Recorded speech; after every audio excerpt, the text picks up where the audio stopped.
ज्योती वाघमारे यांनी उद्धव ठाकरे यांच्यावर चांगलीच सडकून टीका केली आहे। उद्धव ठाकरे हे प्रभू श्री रामांपेक्षा मोठे आहेत का? धार्मिक हिंदूंना मंदिरात जाण्यासाठी आमंत्रणाची गरज नसते।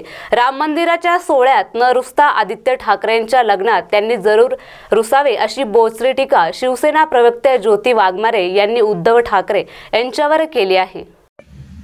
निमंत्रण आलं नाही म्हणून मानापमानाचं नाट्य रंगवायला उद्धव ठाकरे हे प्रभू श्रीरामापेक्षा मोठे झालेत का? कोणत्याही धार्मिक हिंदूंना मंदिरात जाण्यासाठी कुठल्याच निमंत्रणाची गरज नसते। 500 वर्षाच्या संघर्षानंतर जिथे रामलल्ला अयोध्येत विराजमान होत आहे तिथं फक्त स्वतःला निमंत्रण नाही म्हणून रुसणारे उद्धट वाकरे, तुमचा इगो हा परमेश्वरापेक्षाही मोठा झालाय का? आणि जर तुम्हाला रुसायचंच असेल तर आपण आपले सुपुत्र आदित्य वाकरेंच्या लग्नात खुशाल रुसावं। इथे समस्त भारताची जनता आनंदात असताना त्यात मिठाचा खडा टाकू नये।